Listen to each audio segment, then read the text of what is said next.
भारत रत्न के बारे में आपने जब भी पढ़ा है तो आपने एक बात पढ़ी है कि एक साल में मैक्सिमम ये 3 ही लोगों को भारत रत्न दिया जाता है।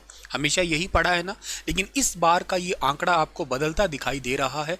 इस बार एक साल में ये 5 लोगों को भारत रत्न के लिए नॉमिनेट कर दिया गया है। जी हाँ, आप ठीक सुन रहे हैं। इस बार 5 लोगों को भारत रत्न दिया जाएगा।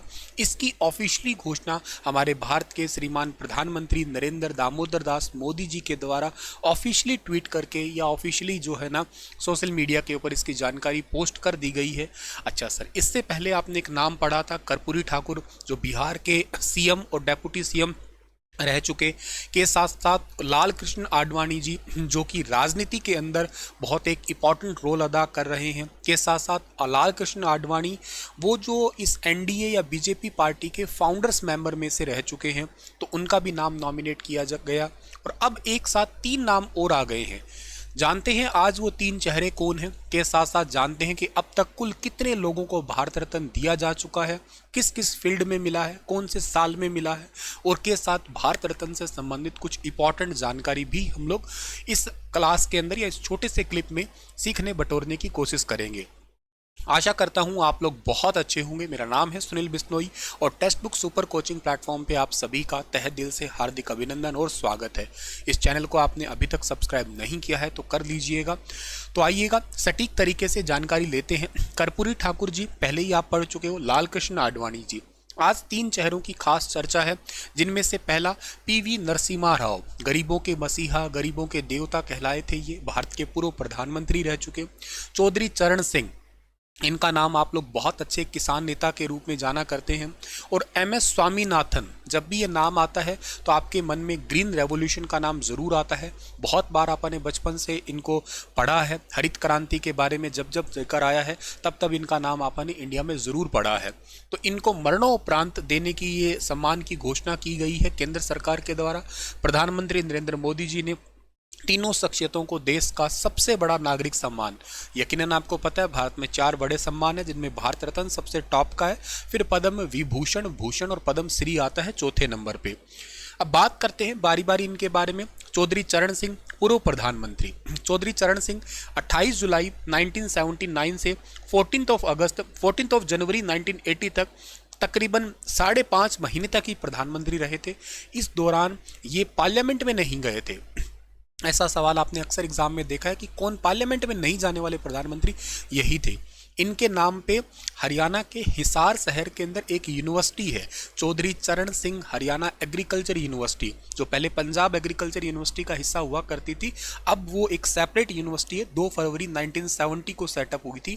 आज उसके करंट वीसी का नाम BR कंबोज है। और एग्रीकल्चर यूनिवर्सिटी में उसको कई बार टॉप 10 अवार्ड मिल चुका है। एशिया में भी उसको कई बार अच्छे अच्छे अवार्ड दिए जा चुके हैं। बहुत अच्छा कैंपस है, बहुत अच्छी यूनिवर्सिटी भी है अपने आप में। अच्छा सर, अब बात करते हैं ये भारत के 9वें प्रधानमंत्री, देश के 5वें, और नरसिम्हा राव जो है ना 9वें प्रधानमंत्री रहे थे, और चौधरी चरण सिंह जी है ना ये तो 5वें नंबर के प्रधानमंत्री थे। इनके बारे में कुछ सटीक जानकारियां जो हमारे एग्जाम पर्सपेक्टिव काम की है। इनका जन्म हुआ था 23 दिसंबर 1902 में। 23 दिसंबर को आप किसान दिवस सेलिब्रेट करते हैं, याद होगा आपको। उत्तर प्रदेश के मेरठ जिले के नूरपुर में जाट किसान परिवार में इनका जन्म हुआ था। 1923 में ग्रेजुएशन, 1925 में पोस्ट ग्रेजुएशन आगरा यूनिवर्सिटी से इन्होंने लॉ की पढ़ाई की, और 1928 में इन्होंने अपनी वकालत स्टार्ट कर दी थी।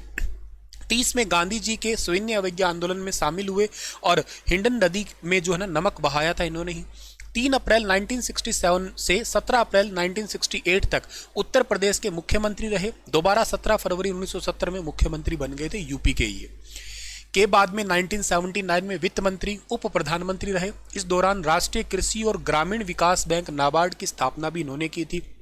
बहुत फेमस है नाबार्ड बैंक के सेटअप में इनका बहुत इंपॉर्टेंट सहयोग। इन्होंने जनता दल की स्थापना की। इसी जनता दल के बाद में बीजू जनता दल, राष्ट्रीय जनता दल यूनाइटेड, जनता दल सेक्युलर, उनके बेटे अजीत सिंह की पार्टी राष्ट्रीय लोकदल, ये सारे के सारे इसी जनता दल से टुकड़े टूट टूट के अलग हुए हैं। फिर 28 जुलाई 1979 को से 14 जनवरी 1980 तक ये देश के प्रधानमंत्री रहे थे। इस दौरान ये कभी भी हालांकि पार्लियामेंट में नहीं गए थे।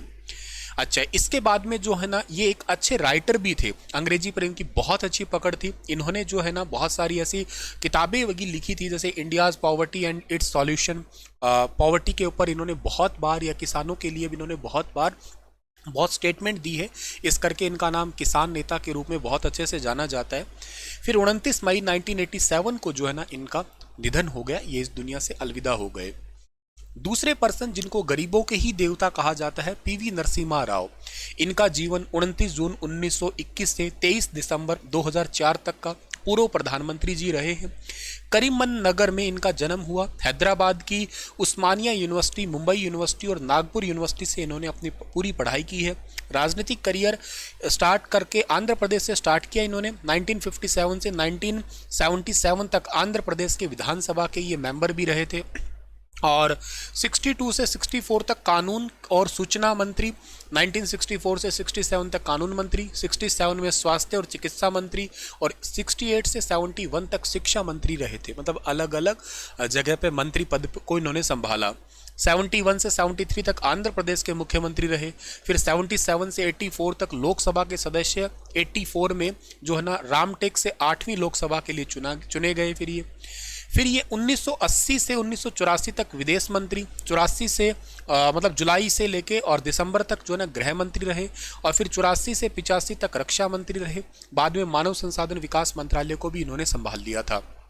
फिर बहुत इंपॉर्टेंट पल आता है, 1991 से 96 तक हमारे भारत के 9वें प्रधानमंत्री के रूप में रहे, जो कि बहुत इंपॉर्टेंट। नरसिम्हा राव के दौर में ही वित्त मंत्री मनमोहन सिंह अर्थव्यवस्था में उदारीकरण को लेके आए थे। इन्होंने हिंदी, अंग्रेजी, तेलुगु, तमिल, कन्नड़, उर्दू, मराठी, गुजराती, उड़िया, अरबी, फारसी, स्पेनिश, बंगाली, इन 18 भाषाओं को जो है ना ये जानते थे। ये बहुत बड़ी बात है, एक प्रधानमंत्री इतनी सारी लैंग्वेज को जो जानता हो। और 23 दिसंबर 2004 को इनका निधन हो गया। और तीसरे आज की जो खास शख्सियत है जिनको भारत रत्न के लिए नॉमिनेट किया गया, हरित क्रांति के फादर कहलाते हैं, जो कि डॉक्टर MS स्वामीनाथन। इनका भी पिछले ही साल 2023 में ही देहांत हुआ है। 7 अगस्त 1925 से 28 सितंबर 2023 तक जो है ना रहे कृषि वैज्ञानिक ये हैं। और मनकॉम्बू सिम्बन स्वामीनाथन, इनका पूरा नाम MS स्वामीनाथन। जन्म 7 अगस्त 1925 को तमिलनाडु के कुंभकोणम में इनका जन्म हुआ है। कुंभकोणम में जन्म हुआ है इनका। और ये स्वामीनाथन आनुवांशिकी वैज्ञानिक थे जिन्होंने भारत की हरित क्रांति का जनक कहा जाता है। हरित क्रांति का सीधा सा मतलब इन्होंने फर्टिलाइजर्स, उन्नत किस्म के बीज, उन्नत किस्म के फर्टिलाइजर्स यूज करने के लिए सबसे पहले भारत के अंदर कीर्ति जगाई थी, कह सकते हो। 71 में इनको मैग्सेसे अवार्ड दिया गया। 86 में अल्बर्ट आइंस्टीन वर्ल्ड साइंस पुरस्कार। 87 में पहला विश्व खाद्य पुरस्कार। 89 में यूनेस्को गांधी गोल्ड मेडल से सम्मानित किया गया। 67 में पद्म श्री, 72 में पद्म भूषण और 1989 में पद्म विभूषण। तो आप ये भी कह सकते हो कि इनको तो चारों ही अवार्ड मिल गए एक तरफ से देखा जाए तो। मतलब पद्म श्री से छोटे से स्टार्ट हुए, बड़े तक आ गए एकदम। अब दुनिया में नहीं रही वो बात अलग है, थोड़ा सा पहले सरकार दे देती तो और ही अच्छा रहता, मतलब पिछले साल दे देती तो शायद और अच्छा लगता, जीते जी, है ना। और 28 सितंबर 2023 को इनका निधन हो गया। अब तक टोटल 48 शख्सियतों को जो है ना ये भारत रत्न दिया जा चुका है।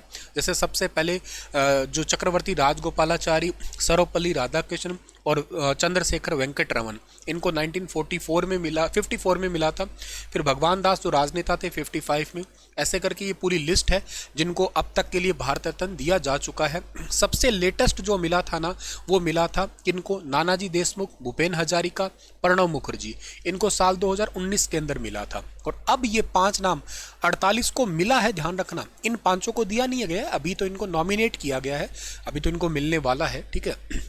भारत रत्न पीपल के पत्ते का आकार का होता है और भारत का सर्वोच्च सम्मान है ये भारतीयों के अलावा विदेशियों को भी दिया जा चुका है। जैसे कि इनमें मदर टेरेसा, अब्दुल गफ्फार खान और नेल्सन मंडेला भी इसमें शामिल आते हैं आपके, ठीक है ना।